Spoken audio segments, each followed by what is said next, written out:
Good evening and welcome to Primetime News, coming to Lanka direct from the Newsfirst studios here in Colombo. I'm Bernadine Chayat-Singha. Good evening, Shalan. Good evening, Bernadine, and a very good evening to all our viewers out there. You're tuned into Primetime News on TV1. Let's start off with a look at your top stories. Government says Galle International Cricket Stadium will not be removed. Notice issued on 7 people, including Gotabaya Rajapaksa, to appear in court. Parliament debates incident of former government bribing UK MP. Angelo Matthews goes past 5,000 test runs. The discussion paper of the constitutional amendments prepared by the expert panel was rejected by the steering committee yesterday. The opposition accused MPs Dr. Jayampathy Wickramaratne and M.A. Sumantiran for engaging in the drafting process for their own personal gains. Today, the MPs responded to these allegations. I must say immediately that there are no signatures of anyone on any of these documents. The 6 experts agreed via email with regard to that document that was submitted. The other 2 also agreed and submitted a document. So the question of forging anyone's signature does not arise at all. But the steering committee was also conscious that you can't force experts to agree on anything. If there are 10 experts, sometimes there might be 10 documents that might emerge. But it was our request that they try and bring one document. So this is all that happened. We had no involvement in that document at all. Unfortunately, the story is being spread that one of them, Mr. Suren Fernando, Dr. Jayampathy Wickramaratne and I have drafted that document. That's entirely false. As far as I'm concerned, after this dispute arose, I went and had a look at those documents. I brought them. It's only after that I saw actually read through the document submitted by the 6 experts. There are many matters in that with which I don't agree. But that I will take up at the deliberations of the steering committee.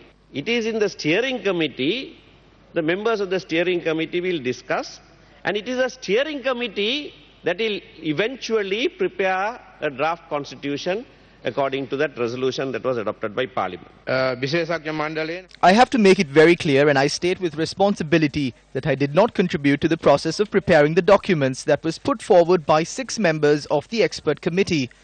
I have a separate opinion on some of the clauses. I will not state them here, as there is a separate forum for that, which is the steering committee. We represent the unity and sovereignty of the country. If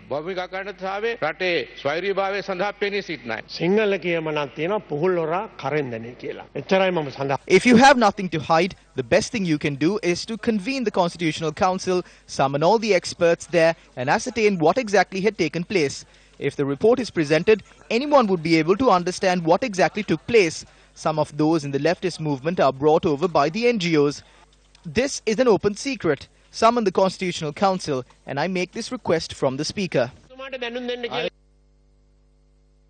Dr. Jayampathy Wickramaratne was one of the key personalities behind the process of preparing the 19th Amendment to the Constitution. The amendment finally saw certain powers of the President being vested with Parliament. The powers vested with the President to remove the Prime Minister were restricted, and it was made into a more complex process. Though the team led by Dr. Jayampathy Wickramaratne made attempts to make the Prime Minister even more powerful through the constitutional amendment, it was weakened following the conclusion given by the Supreme Court. The amendment included weakening the powers of the President and the media, and also included regulations that would see journalists be imprisoned. However, those attempts were foiled by court. This incident itself is sufficient to understand the ulterior motives of the team, including Dr. Jayampathy Wickramaratne. A number of incidents which took place in the past clearly gives an understanding on the conduct of M.A. Sumantiran. M.A. Sumantiran appeared as counsel for Central Bank employee S. Patupanaban, who faced allegations of being involved in the Central Bank Treasury bond scam at the Bond Commission. Sumantiran also appeared for Patupanaban in court as well. During the vote to elect a Deputy Speaker of Parliament, the TNA, led by R. Sampandan, spoke in support of opposition candidate Sudarshini Fernando Pillai. However, when the vote took place, they were missing, and political groups accused Sumantiran as the person who was behind it.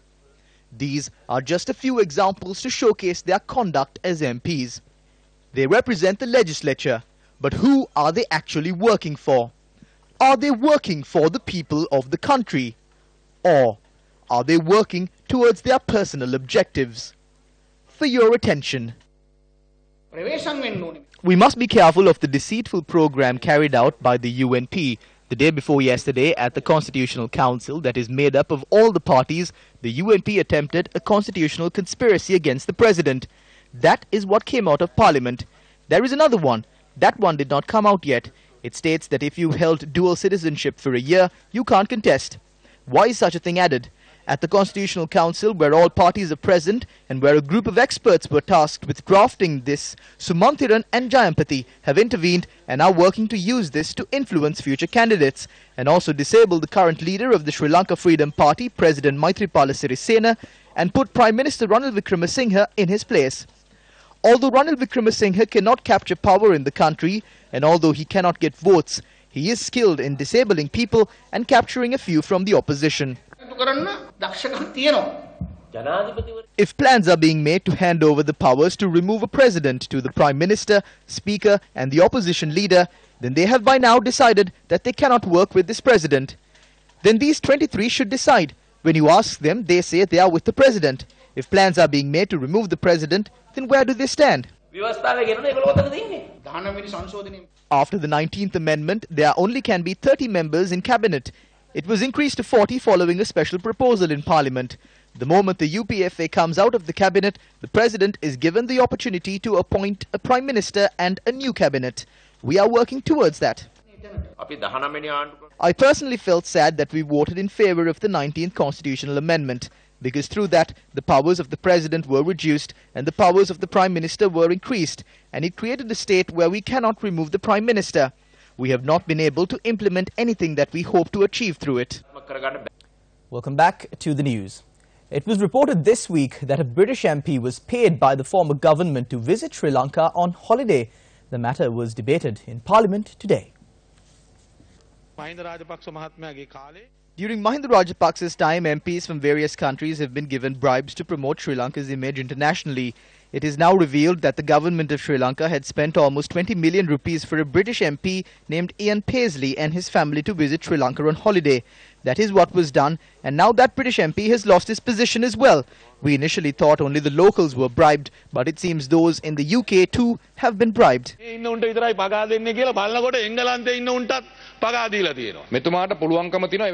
He can file a complaint with the Commission to investigate allegations of bribery or corruption. I will make a complaint, have no doubt about it. This MP had been given money to approach the British Prime Minister. In 2014, the MP writes to then British Prime Minister David Cameron requesting him to support the Sri Lankan government. The then Sri Lankan High Commissioner to UK was Chris Nonis. He too will have to be summoned to ascertain more information. G.L. Peiris was the Foreign Minister. What was done? They ruined Sri Lanka's image under the guise of promoting it. No, you cannot travel anywhere. During that time, the Prime Minister of Switzerland and other African countries came to the country. We suspect they too may have been given money to come here.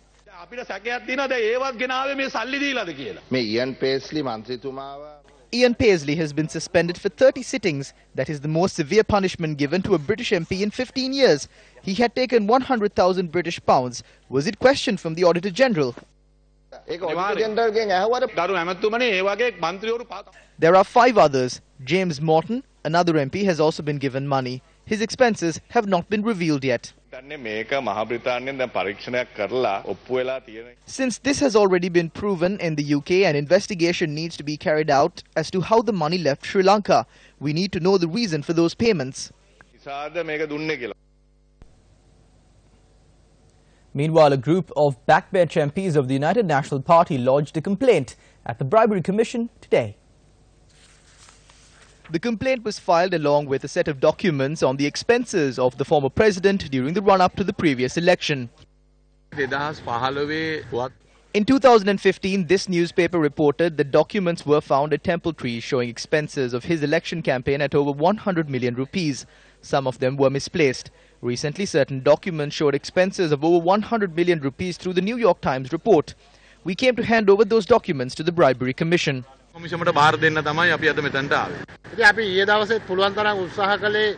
Even yesterday, we attempted to find what happened to this money. But Mahinda Rajapaksa did not join, nor did Ramal Rajapaksa. Chamal Rajapaksa also did not come. No Rajapaksa still came forward to prove their innocence. They are not making a statement on this. Although he makes statements everywhere saying he will slit his throat, those are not suitable to be said by a state leader. But he evaded the opportunity he had to make a statement to the most respected institution of this country yesterday.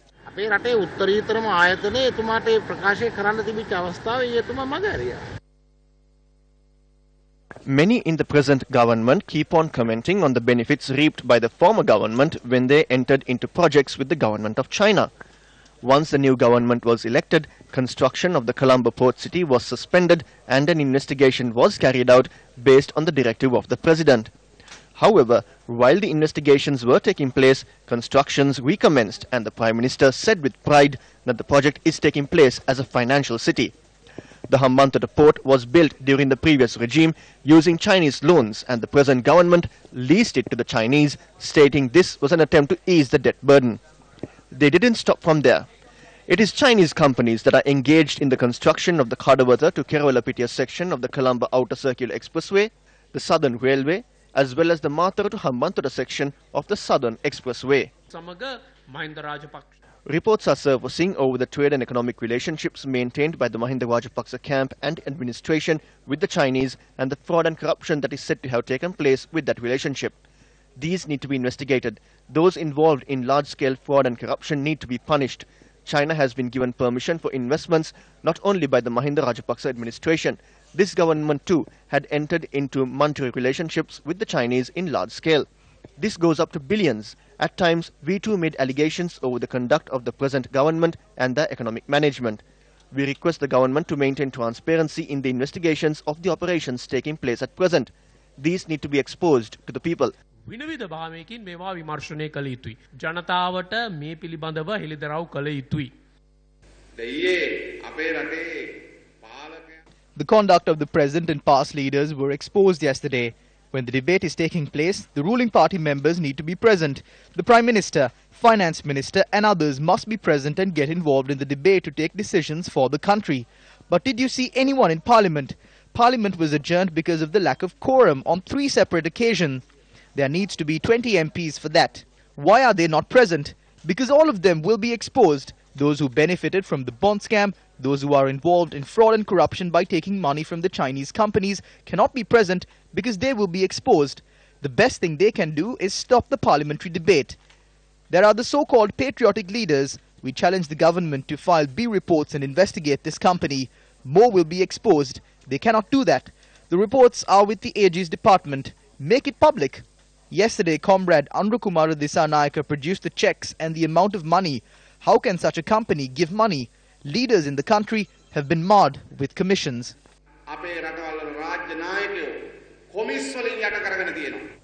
Summons were issued on 7 people, including former Defence Secretary Gotabaya Rajapaksa, to appear in court on the 7th of September.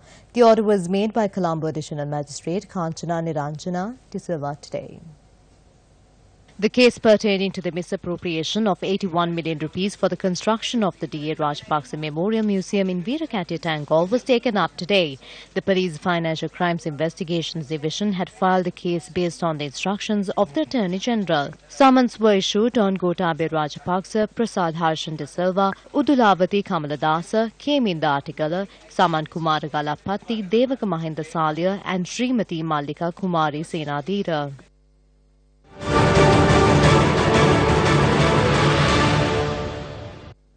Question of the day. Which cricket stadium in Sri Lanka is at risk of losing its privilege of hosting cricket matches? A. Tambulla, B. Pallekele, C. Gaul, D. SSC.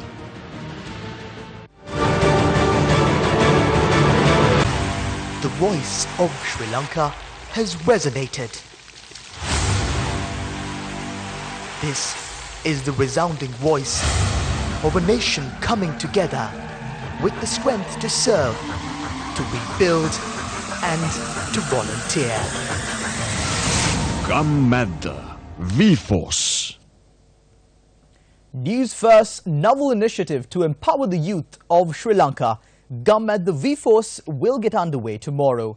The first project of this initiative will be to clean up the North Gate entrance of Sigiriya. The Gammadda V-Force was launched under the Gammadda initiative to provide a platform for the youth of this country to place the interest of the country before theirs and volunteer for a worthy cause. We hope to conduct a clean-up of Sigiriya tomorrow. This will be carried out under the guidance of the Central Cultural Fund and the Archaeological Department. We have made all necessary preparations for this project. The Gammadda Volunteer Program can be identified as a special program in the history of media. It is also important in the national heritage of the country. I commend this initiative by the Sirasa Media Network for their efforts to protect the national heritage of this country and allow our future generations to experience the values of these cities. Our officers are overseeing the Shomadana program. Also, the Sigiriya office of the Archaeological Department is assisting us in overseeing this project. So we invite all those who love Sigiriya to join this project conducted by Gammadda. Meanwhile, the Nokunu project, together with the Gammadda V-Force, will conduct a clean-up of the Bera Lake and surrounding areas tomorrow. Tomorrow at 8 in the morning, we will begin the clean-up project at the Bera Lake. I'm very happy about the V-Force initiative and that they are going to clean up Sigiriya tomorrow. None of these people are being paid. They have all volunteered. This is a great achievement. Views were expressed in Parliament today on the situation surrounding the Galle International Cricket Stadium. UNESCO does not say not to play cricket at the Galle International Cricket Stadium. UNESCO says that area in the Galle Fort needs to be an open area. That had been violated when in 2006 an illegal construction called the Mahinda Rajapaksa Pavilion took place. UNESCO has informed that the illegal construction be removed. The issue is, are we going to keep the Mahinda Rajapaksa Pavilion and be omitted from the World Heritage Site list? I was the then Minister of Urban Development. We spoke about this when UNESCO raised this issue. It was not built by Mahinda Rajapaksa. It was done by another group. At that time, the UDA, UNESCO and SLC discussed the matter and reached an agreement that no further constructions will take place. It stopped from there and the issue was done with. Even then, the very person who wants to remove it wants to relocate the cricket stadium.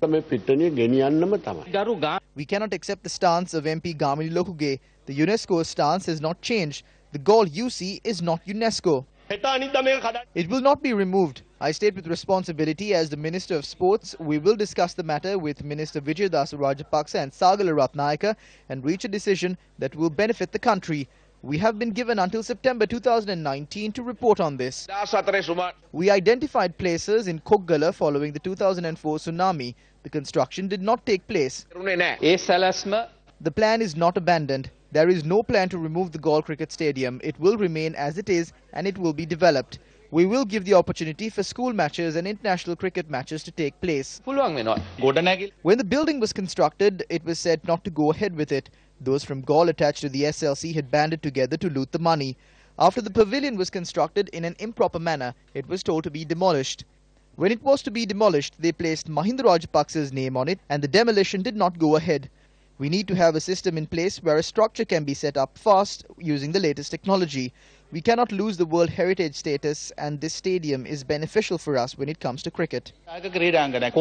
We have not forgotten the plans for Koggala. We hope to construct it. We plan to protect the stadium in Galle as well. The illegal constructions need to be removed to protect the World Heritage Site. Following are the views expressed during the debate on the Bribery Amendment Bill in Parliament today. In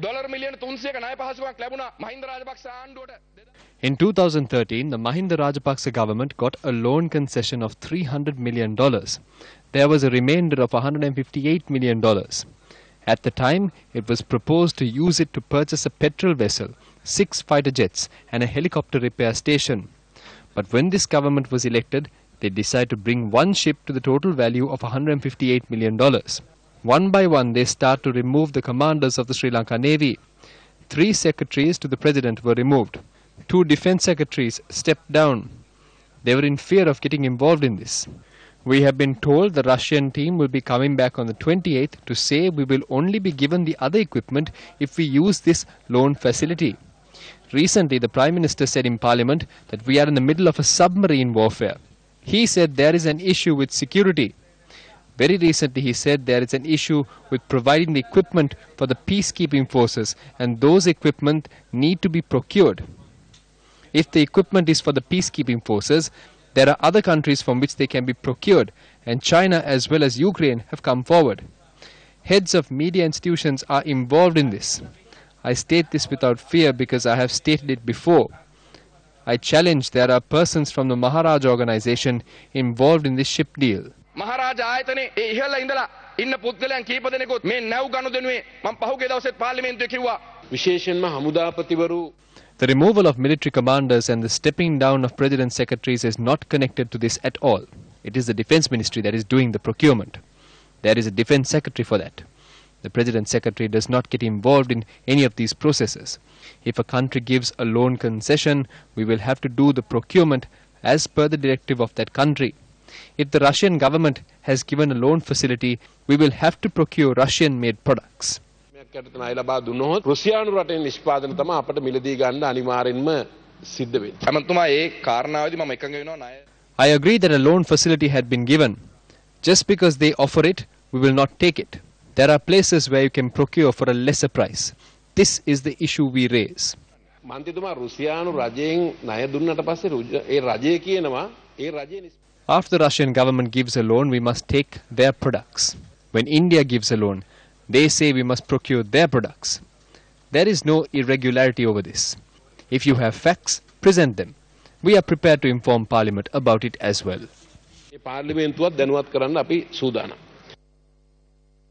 Dr. Jayampati Vikramaratne was one of the key personalities behind the process of preparing the 19th Amendment to the Constitution. The amendment finally saw certain powers of the President being vested with Parliament. The powers vested with the President to remove the Prime Minister were restricted, and it was made into a more complex process.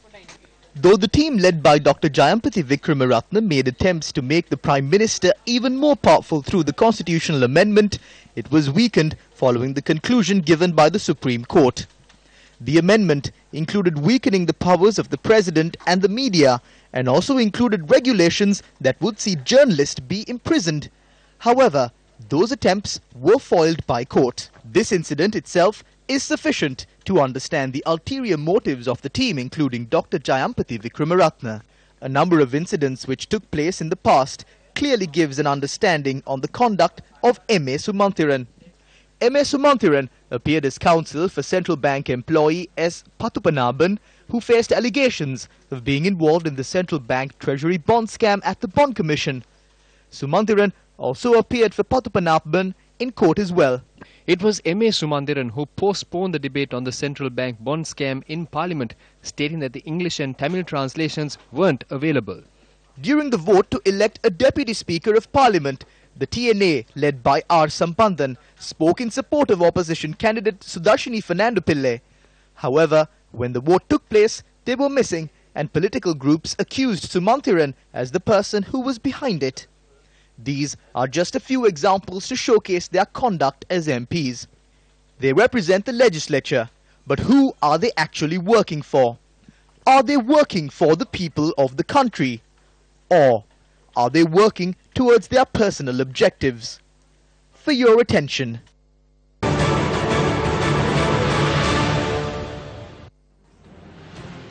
The answer for today's question: which cricket stadium in Sri Lanka is at risk of losing the privilege of hosting cricket matches?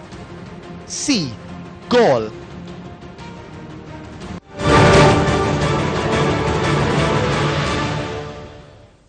Today is day 2 of the Adival procession organised by the Captain Maharaj Organisation Limited with the aim of building national harmony. The procession carrying the Velayudaya, symbolising the Velayudaya that was held by the Kataragama god, commenced from Vavuniya today. The Adival procession commenced its journey today following special observances performed at the Vavuniya Kandasamy Kovil premises.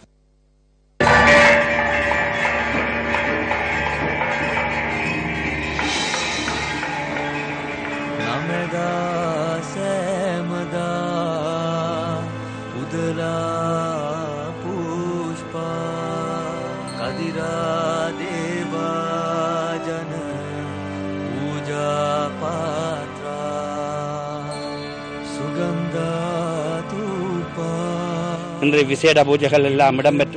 performed a special puja. All the devotees will be blessed by the Katragama god. This Velayudham was blessed in India, and all Sri Lankan devotees need to be blessed. And may peace and prosperity dawn on this nation. The procession passed Anuradhapura, Dambulla and Mathale and reached its destination for the day, which is the Kotagala Vinayagar Kovil. The procession is to reach the Sri Murugan Kovil in Jintupitiya, Colombo tomorrow afternoon. The procession will then move towards the premises of the Capital Maharaja Organisation Limited on the 22nd, where devotees will be given the opportunity to obtain blessings. In more local news, the controller of the Department of Import and Export Control, Mahagamage Gamini, was arrested this evening by personnel from the Bribery Commission. Director of the Investigative Unit, Senior SP Priyantha Chandasiri, said he was arrested in Pandipitiya when obtaining a bribe of 200,000 rupees. He had obtained the bribe to provide a recommendation to legally import 10-year-old vehicles from Japan.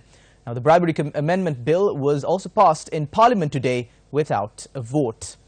Prime Minister Ranil Wickremesinghe, speaking at the Hotel Show Colombo 2018, made remarks on debt servicing. We have started on a new program. As you know, first our major issue was to handle the debt when the country's revenue was incapable of debt service. So now we stabilize the economy. We are repaying our debt, which of course is the largest item on our budget even for next year. And nevertheless, to carry out also our development activity. This is why sometimes the taxes are high, and all of you have criticized the government, which happens when the taxes are high. But as the debt is repaid, we start readjusting. You have to pay for past sins, whether it's your sins or anyone else's sins. That's unfortunately what happens in the economics of any country.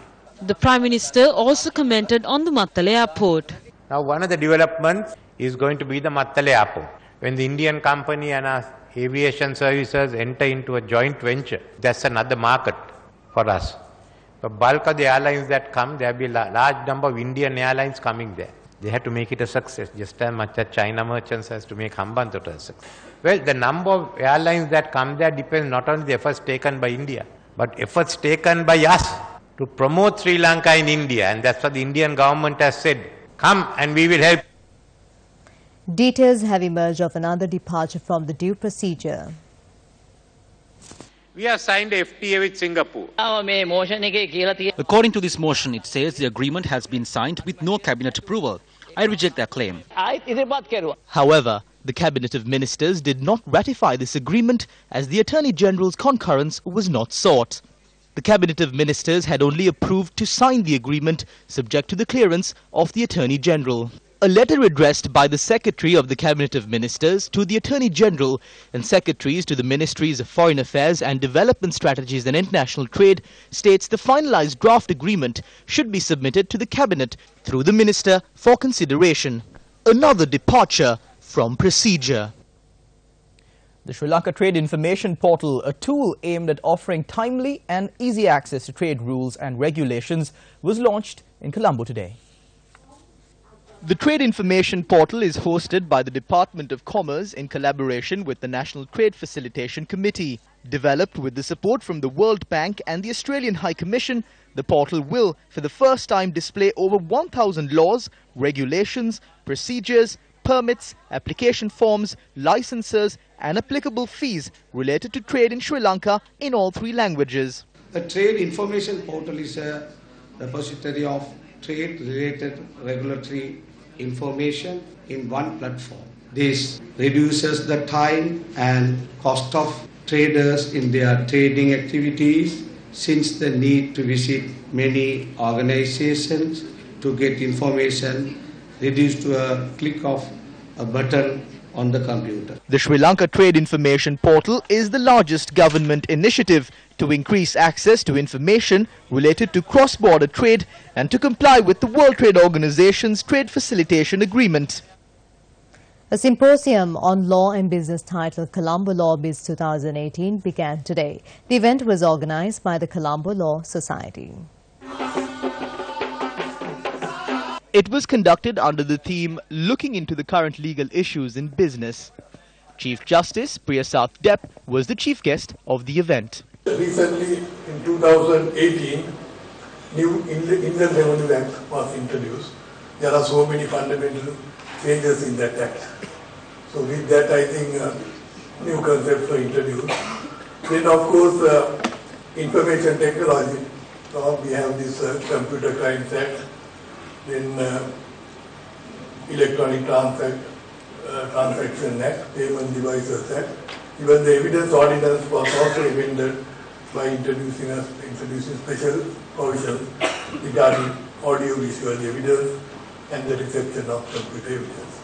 So now, lawyers and those who are concerned in commercial law will have to be aware of these changes and should be able to advise the clients. The symposium that began today will continue tomorrow. That will wrap up Primetime News. I'm Bandin Jai Sinha. And I'm Shalan Benedict. Good night.